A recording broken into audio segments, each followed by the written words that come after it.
friends, welcome to JSJ Jessie Spoken English channel.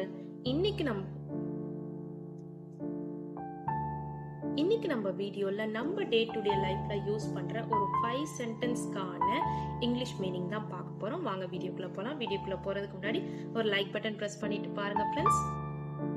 எப்பெல்லாம் உனக்கு தோணுதோ அப்ப இங்க வா. இந்த நம்ம வழக்கத்துல சொல்லுவோம்ல, ஏதாவது பசங்க கிட்ட எப்பெல்லாம் உனக்கு தோணுதோ அப்பெல்லாம் இங்க வா அப்படின்னு சொல்லுவோம், விளையாடுறதுக்கு வா. இல்ல வேற ஏதாவது ரிலேட்டிவ்ஸ் கூட எப்பெல்லாம் உனக்கு தோணுதோ அப்பெல்லாம் நம்ம இங்க வா அப்படின்னு சொல்லலாம்.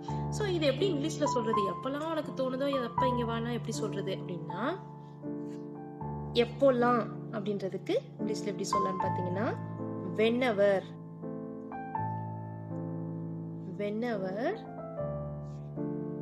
தோணுதோ அப்படின்னு சொல்றோம்ல, தோணுதோ அப்படின்றதுக்கு முடியுதோ அப்படின்னு கூட சொல்லலாம். தோணுதோ இல்ல முடியுதோ அப்படின்னா, முடியறதுன்னா possible.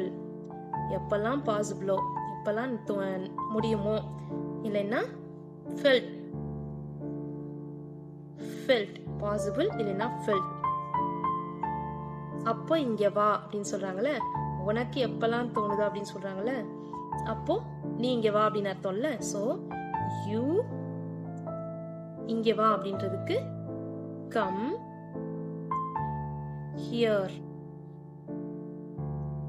Whenever possible you come here. இந்த possible இல்லனா felt ரெண்டுத்துல ஏதாவது ஒரு வேர்ட் எடுத்துக்கோங்க.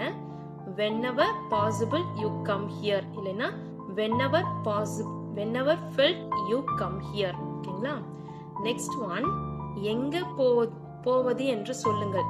எங்க போவது அப்படின்னா சொல்லுங்க, எங்க போறதுனால சொல்லுங்க அப்படின்னு கேட்போம்ல.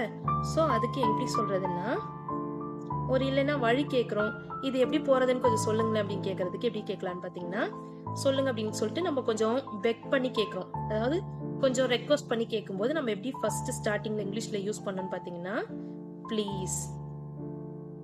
நம்ம வந்து தமிழ்ல சொல்லும்போது கொஞ்சம் சொல்லுங்களேன் அப்படின்னு சொல்லிட்டு நம்ம கொஞ்சம் அந்த வேர்டிங்ஸ்ல நம்ம கொஞ்சம் வந்து தாழ்மையா சொல்லுவோம். அதே இங்கிலீஷ்ல நம்ம எப்படி தாழ்மையா சொல்றது அப்படின்னு பாத்தீங்கன்னா, ப்ளீஸ் அப்படின்ற வேர்டை ஃபர்ஸ்ட் நம்ம யூஸ் பண்ணணும். ஓகேங்களா?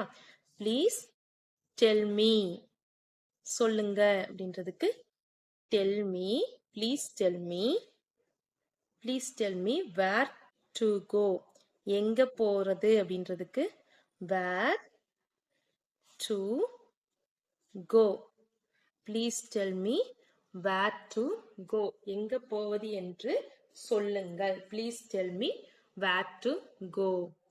எங்க இருக்கீங்களோ அங்க இருங்க. எங்க இருக்கீங்களோ அங்கேயே இருங்க. இப்போ ஃபார் எக்ஸாம்பிள் யாராவது சொன்னா, அங்க இருக்கீங்களா, ஓகே அங்கேயே இருங்க அப்பனா அப்படி சொல்லுவோம்ல. அதை எப்படி இங்கிலீஷ்ல சொல்லலாம் அப்படின்னு பாத்தீங்கன்னா, ஸ்டே. அங்கேயே இருங்க அப்படின்னு சொல்றதுக்கு இருங்க அப்படின்றதுக்கு ஸ்டே. எங்க இருக்கீங்களோ அப்படின்றதுக்கு where you are. எங்க இருக்கீங்களோ அங்கேயே இருங்க அப்படின்றதுக்கு ஸ்டே where you are. எங்க இருக்கீங்களோ அங்கேயே இருங்க. ஓகேங்களா? இல்லைன்னா don't move. எங்க இருக்கீங்களோ அங்கேயே இருங்கன்னு சொல்லலாம், நகராதீங்கன்னு சொல்லலாம். ரெண்டுமே மீனிங் ஒண்ணு தானே, அதனால don't move அப்படின்னு கூட சொல்லலாம். இப்ப எங்க இருக்கீங்களோ அசையாம அங்கேயே இருங்க, எங்க இருக்கீங்களோ அங்கேயே இருங்க அப்படின்னு நம்ம சொல்றோம். இதே வந்து என்ன சொல்லலாம், அசையாம அங்கேயே இருங்க அப்படின்னு சொல்லலாம், நகராம அங்கேயே இருங்க அப்படி சொல்லுவோம்ல, அதுக்கு வந்து டோன்ட் மூவ் அப்படின்னு சொல்லிக்கலாம். இல்ல நம்ம எங்க இருக்கீங்களோ அங்கேயே இருங்க அப்படியே எனக்கு டிரான்ஸ்லேட் பண்ணணும் அப்படின்னா, stay where you are. Stay where you are. எங்க இருக்கீங்களோ இருக்கிற இடத்துக்கு இருக்கிறது அப்படின்றதுக்கு ஸ்டே. வேர் எங்க, யூ ஆர் எங்க இருக்கீங்களோ அங்கேயே இருங்க அப்படின்றதுக்கு ஸ்டே வேர் யூ ஆர். கேள்விய யார்கிட்ட கேட்பது. கேள்விய யார்கிட்ட கேட்பது அப்படின்னு பாத்தீங்கன்னா, யார்கிட்ட இந்த கேள்வியை கேட்கறது அப்படின்னு பாத்தீங்கன்னா, யார்கிட்ட அப்படின்றதுக்கு who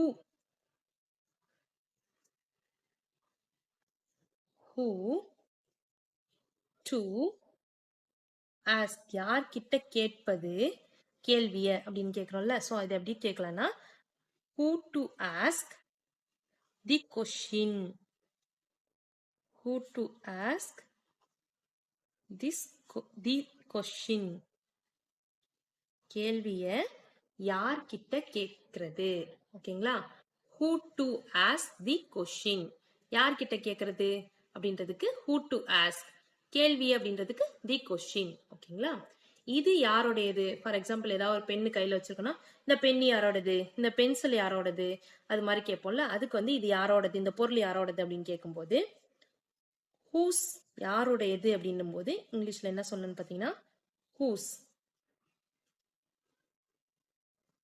is this, whose is this, இது யாருடையது, இதுன்னா திஸ். ஓகேங்களா? இது அது அப்படி இது அப்படின்னு சொல்லும்போது திஸ் தட் அப்படின்னு சொல்லுவோம். So who is this, sorry whose is this, இது யாருடையது, ஹூஸ் இஸ் திஸ். ஓகேங்களா? ஓகே ஃப்ரெண்ட்ஸ், இன்னைக்கு நம்ம பார்த்த 5 சென்டென்ஸ்மே உங்களுக்கு யூஸ்ஃபுல்லா இருந்திருக்கும்னு நினைக்கிறேன். இன்னைக்கு நம்ம வீடியோ உங்களுக்கு பிடிச்சிருந்துச்சுன்னா லைக் பண்ணுங்க, உங்க ஃப்ரெண்ட்ஸ்க்கும் ஷேர் பண்ணுங்க. வேற வேற ஏதாவது டவுட்ஸ்னா கமெண்ட் செக்ஷன்ல கமெண்ட் பண்ணுங்க. என்னுடைய சேனலை சப்ஸ்கிரைப் பண்ணி பக்கத்துல இருக்க ஆல் பட்டன் பிரஸ் பண்ணிக்கோங்க ஃப்ரெண்ட்ஸ். என்னுடைய இன்னொரு சேனல் ஜெஸ்ஸி எஜுகேஷன். அதுல படிக்கிற ஸ்டூடெண்ட்ஸ்க்கு காம்படிஷனுக்கு தேவையான எஸ்ஏ ரைட்டிங், ஸ்பீச், இது மாதிரி வீடியோஸ்லாம் போஸ்ட் பண்ணிட்டு இருக்கேன் ஃப்ரெண்ட்ஸ். டிஸ்கிரிப்ஷன்ல லிங்க் இருக்கு. இல்லைன்னா நீங்க யூடியூப்ல ஜெஸ்ஸி எஜுகேஷன் சர்ச் பண்ணீங்கன்னாவே சேனல் அவைலபிளா இருக்கும் ஃப்ரெண்ட்ஸ். சப்ஸ்கிரைப் பண்ணி சப்போர்ட் பண்ணுங்க. Thanks for watching. We will meet in the next video. Bye bye. See you. Take care. God bless you.